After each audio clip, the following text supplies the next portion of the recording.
Hello, good morning children's. मागच्या तासिकेला आपण मी चित्रकार कसा झालो या पाठाखालील अभ्यास आपण घेतला होता. त्यामधीलच राहिलेला व्याकरण कृती हा भाग आता आपण पूर्ण करणार आहोत. सर्वांनी आपल्याजवळ पुस्तक आणि पेन्सिल ठेवायची आहे. तसेच आपली नोटबुकसुद्धा बाजूला ठेवायची आहे. मागच्या वेळेला जो काही होमवर्क मी तुम्हाला दिला होता तो तुम्ही पूर्ण केलेलाच असेल. आता राहिलेला होमवर्क तुम्ही समजून घ्यायचा आहे. शब्द समूहाबद्दल एक शब्द लिहा. पहिला आहे चित्र काढणारा. चित्र काढणारा चित्रकार. चित्र काढणारा चित्रकार. मूर्ती बनवणारा. मूर्ती बनवणारा मूर्तिकार. त्याच्यानंतरचा प्रश्न आहे रंगांच्या छटा लिहा. लाल. लाल ह्या रंगाची छटा आहे लाल भडक. लाल भडक. हिरवा. हिरवागार. हिरवागार. पिवळा. पिवळा जर्द. त्याच्यानंतरचा शब्द आहे पांढरा. पांढरा शुभ्र. पांढरा शुभ्र. त्यानंतरचा प्रश्न आहे प्राण्यांची घरे सांगा. गाईचा गोठा. गाईचा गोठा. घोड्याचा तबेला. कोंबडीचे खुराडे. कोंबडीचे खुराडे. पुढचा प्रश्न आहे विराम चिन्हे. चिन्हे ओळखा. हे चिन्ह आहे पूर्ण विराम. पूर्ण विराम. त्याच्यानंतरचं चिन्ह आहे स्वल्प विराम म्हणजेच कॉमा. पूर्ण विराम म्हणजेच फुल स्टॉप आणि स्वल्प विराम म्हणजेच कॉमा.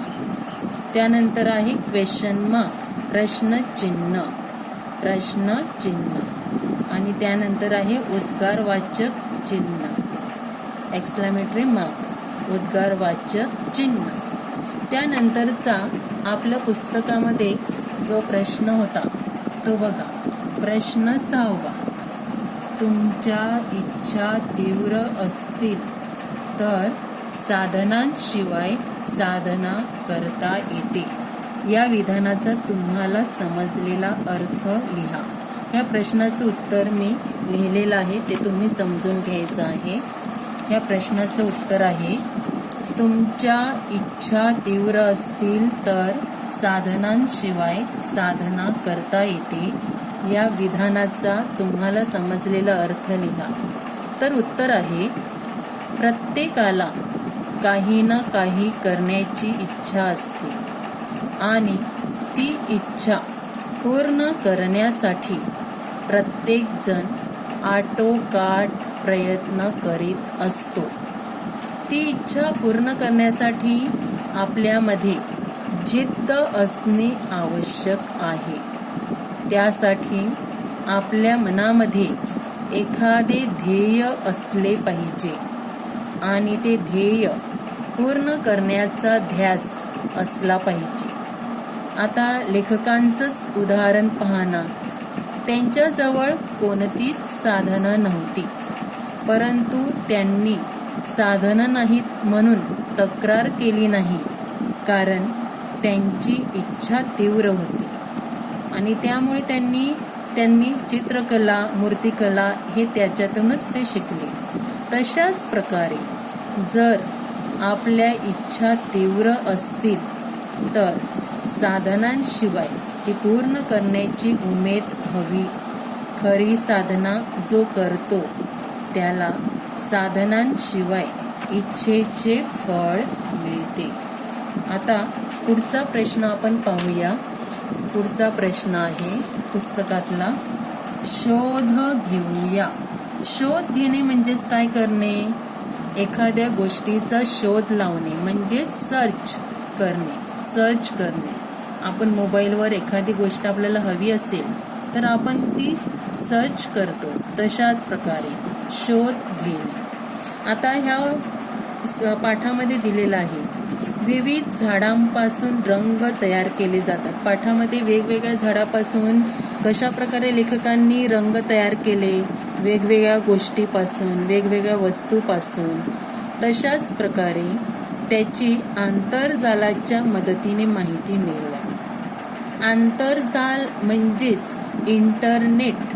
आंतरजाल म्हणजेच इंटरनेट. इंटरनेटच्या सहाय्याने, मदतीने अजून कोणकोणते रंग तयार होतात ह्याची आपण माहिती मिळवूया. आता या पाठामध्येच सांगितलेलं आहे.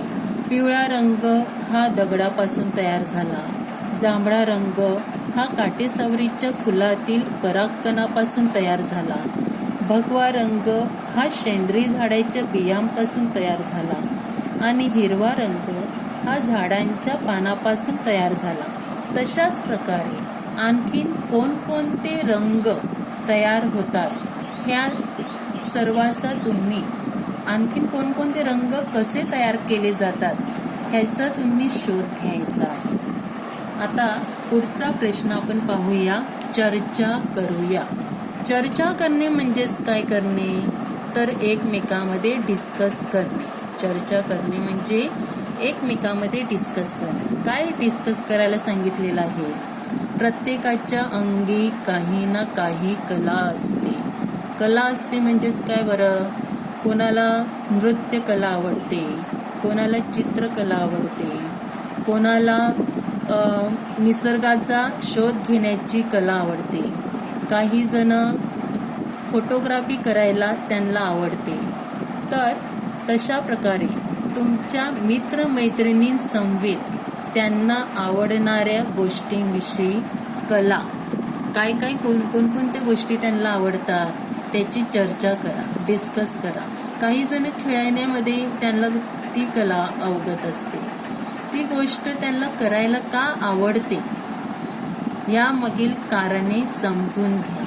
आता लहानपणापासून एखाद्याच्या घरी समजा कोणाला रांगोळी काढायला आवडत असेल, आई वगैरे रांगोळी काढत असेल, तर मुलं ते अनुकरण करतात. मग त्यापासून ते सुद्धा तशाच प्रकारे रांगोळी काढायचा प्रयत्न करतात. मग ते कारण तुम्ही समजून घ्यायचं आहे. कोणी चित्रकला कुणाला आवडते, मग लहानपणी लहान मुलं ही घराच्या भिंतीवर चित्र काढत असतात, जमिनीवर चित्र काढत असतात. मग ह्या बघून त्याचा हा छंद वाढला जातो. काहींना नृत्यकला आवडते. नृत्यकला म्हणजे नाचणे. मग लहानपणापासून ही कला कशी अवगत झाली, हे मागचं काय कारण आहे ते कारण तुम्ही एकमेकांमध्ये डिस्कस करून समजून घ्यायचं आहे. आता उपक्रम म्हणजेच प्रोजेक्ट. तुमच्या परिसराचे निरीक्षण करा. आपला परिसर म्हणजेच काय बरं? आजूबाजूचं सराउंडिंग, आजूबाजूचा निसर्ग.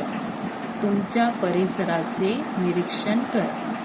परिसरातील विविध घटकापासून, विविध म्हणजे खूप असे परिसरामध्ये वेगवेगळे घटक आहेत, त्या घटकापासून तुम्हाला काय काय शिकायला मिळतं, त्या घटकापासून आपण काय शिकतो त्याची नोंद करा. नोंद करणे म्हणजेच काय?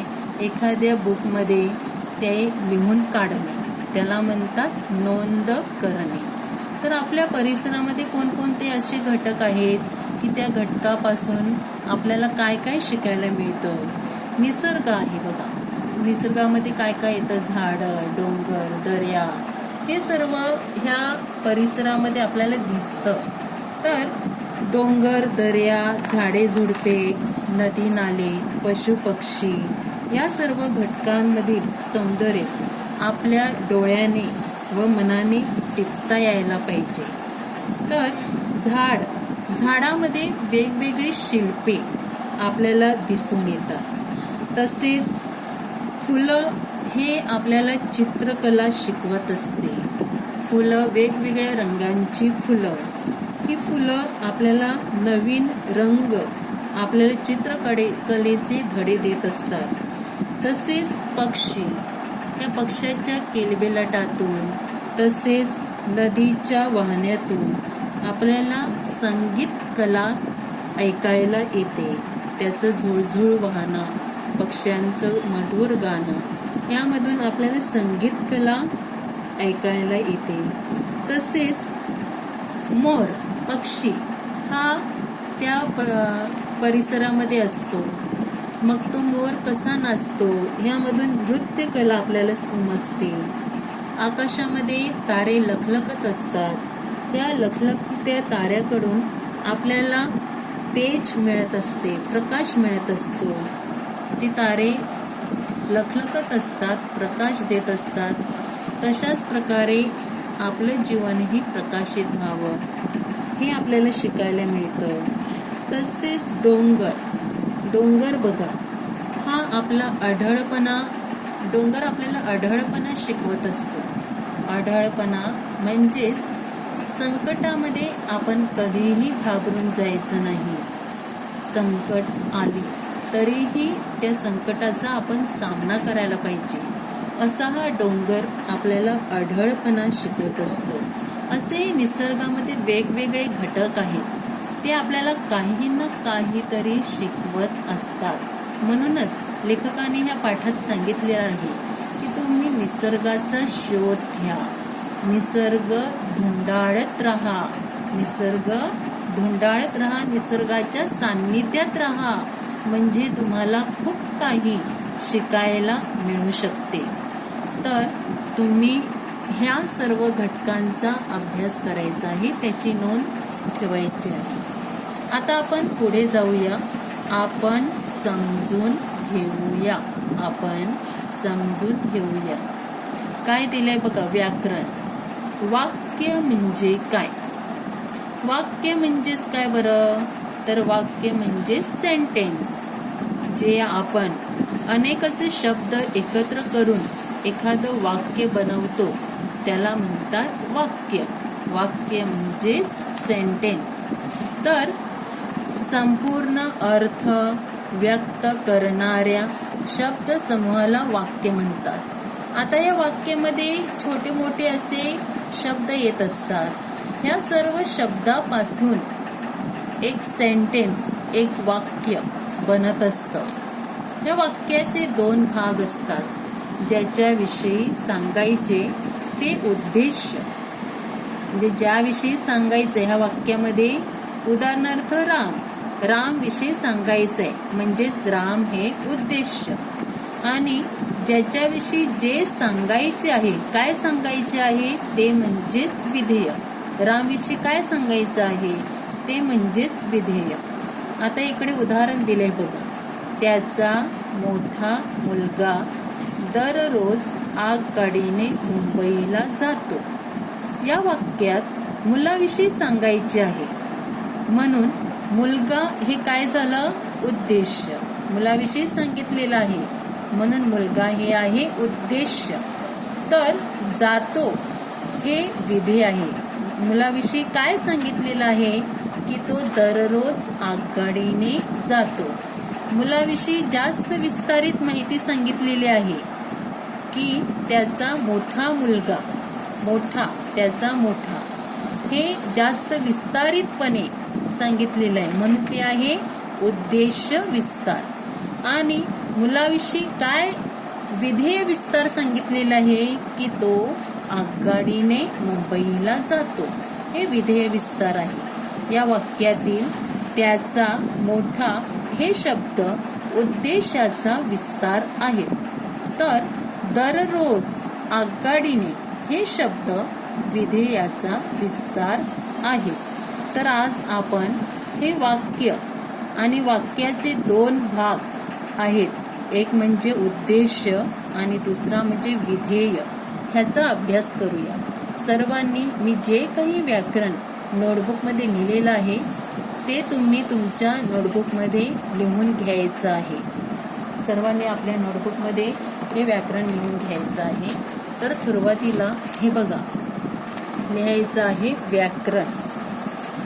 वाक्य. वाक्य म्हणजेच काय? संपूर्ण अर्थ व्यक्त करणाऱ्या, संपूर्ण अर्थ व्यक्त करणाऱ्या शब्द समूहाला वाक्य म्हणतात. म्हणजेच काय? त्या वाक्यामध्ये असे छोटे मोठे खूप काही शब्द येत असतात, म्हणजेच ते एक प्रकारचं कुटुंब असतं. ह्या सर्व शब्दापासून एक अर्थपूर्ण मिनिंगफुल असं सेंटेन्स बनत असते. एक अर्थपूर्ण वाक्य तयार होते. त्यालाच म्हणतात वाक्य. वाक्य म्हणजे सेंटेन्स. आता या वाक्याचे 2 भाग असतात. वाक्याचे 2 भाग आहेत. एक म्हणजे उद्देश्य. पहिला भाग आहे म्हणजे उद्देश्य. उद्देश्य म्हणजेच काय, तर ज्याच्याविषयी सांगायचे असते त्याला उद्देश्य म्हणतात. उद्देश्य म्हणजे ज्याच्याविषयी सांगायचे असते त्याला उद्देश्य म्हणतात. आणि दुसरा भाग म्हणजेच विधेय. विधेय म्हणजेच काय, तर जे सांगायचे आहे, ज्याच्याविषयी जे सांगायचे असते त्याला विधेय म्हणतात. ज्याच्याविषयी जे सांगायचे असते त्याला विधेय म्हणतात. आता आपण एक उदाहरण पाहूया. उदाहरणार्थ, आमच्या गावची मुले रोज मैदानात खेळतात. उदाहरण बघा, आमच्या गावची मुले रोज मैदानात खेळतात. आता ह्यामध्ये कोणाविषयी सांगितलेलं आहे? कोणाविषयी सांगितलं आहे, तर मुलाविषयी. काय सांगितलेलं आहे? मुलाविषयी. तर ती मुलं मैदानात खेळतात. तर कोणाविषयी सांगितलंय? मुलाविषयी. म्हणून मुले हे काय झालं? उद्देश्य. मुले हे काय झालं? उद्देश्य. आणि कशाविषयी सांगितलेलं आहे? की खेळाविषयी. खेळाविषयी सांगितलेलं आहे. म्हणून खेळतात हे विधेय. आपण सुरुवातीलाच अभ्यासलेलो आहोत की जे सांगायचे असते ते म्हणजे विधेय आणि ज्याच्याविषयी सांगायचं असते ते म्हणजे उद्देश्य. आता इकडे बघा, कोणाविषयी सांगितलेलं आहे? मुलाविषयी. म्हणून मुलं हे काय झालं? उद्देश्य. आणि मुलाविषयी काय सांगितलेलं आहे?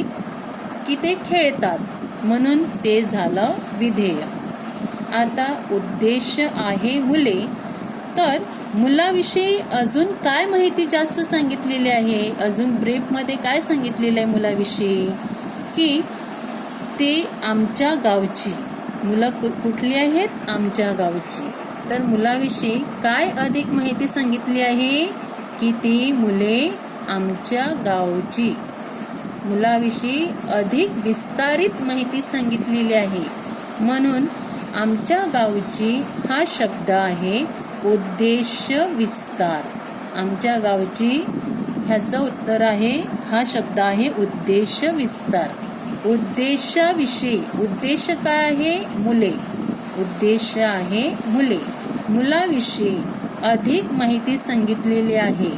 काय सांगितलेली आहे? की ती मुलं आमच्या गावची. म्हणून उद्देश्य विस्तार आहे आमच्या गावचे. आणि विधेय काय सांगितलेलं आहे? खेळतात. विधेय सांगितलेलं आहे की खेळतात.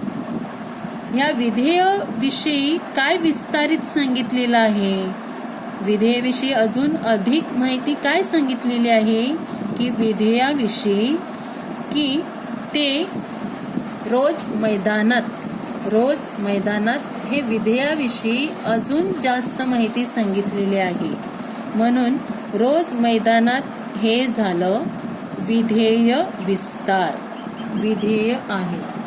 अधिक माहिती आहे विधेय विस्तार. रोज मैदानात हे आहे विधेय विस्तार. आता विधेयाविषयी अधिक माहितीला विधेय विस्तार म्हणतात. विधेयाविषयी अधिक माहिती सांगितलेली आहे म्हणून त्याला म्हणतात विधेय विस्तार.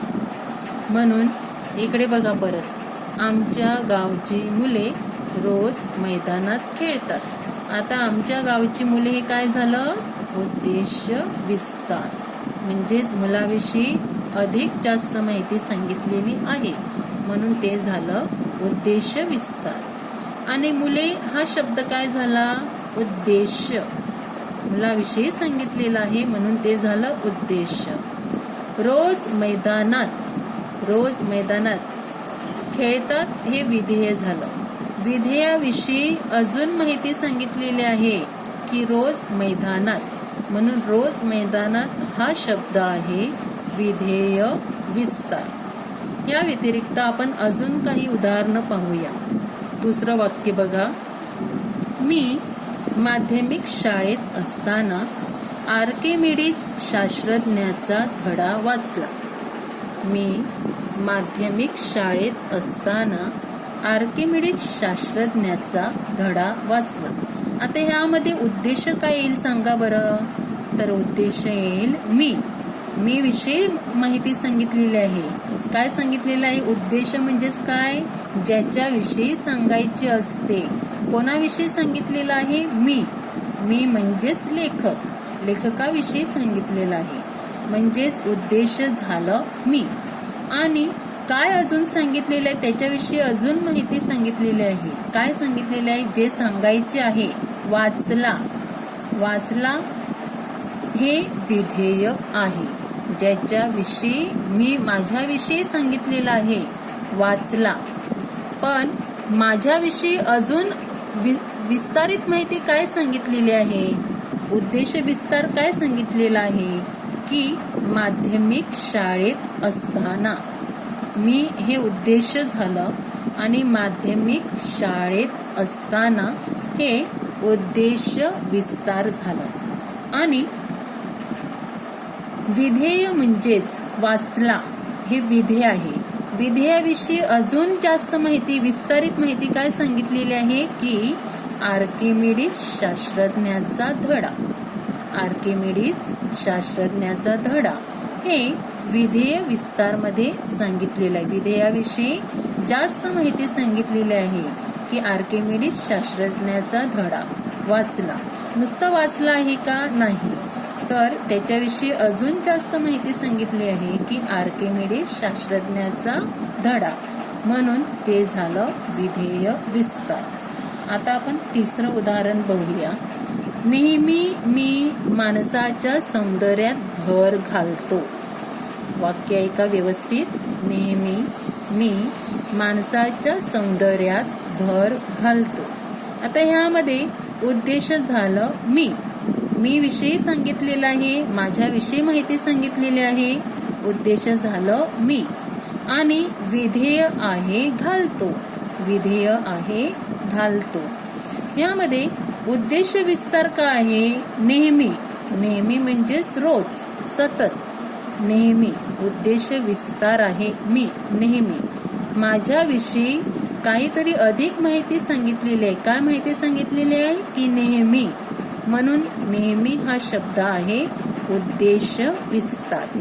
आणि घालतो हे विधेय आहे। या विधेयाविषयी अजून जास्त माहिती काय सांगितलेली आहे? की माणसाच्या सौंदर्यात भर, माणसाच्या सौंदर्यात भर, म्हणून हा शब्द आहे विधेय विस्तार। हा शब्द आहे विधेय विस्तार। तर मुलांनो, वाक्य म्हणजे काय? वाक्य आणि वाक्याचे दोन प्रकार, दोन भाग, उद्देश आणि विधेय, इथपर्यंत आपण व्याकरण समजून घेतलेलं आहे। जर तुम्हाला समजलेलं नसेल तर परत एकदा हा व्हिडिओ पहा। मी जे काही आता लिहून दिलेले आहे ते तुम्ही तुमच्या नोटबुकमध्ये लिहा आणि व्हिडिओ आणि ती नोटबुक तुमच्या समोर ठेवून त्याप्रमाणे वाचा, म्हणजे तुमच्या लक्षात येईल। तोपर्यंत घरातच राहा, सुरक्षित राहा। धन्यवाद।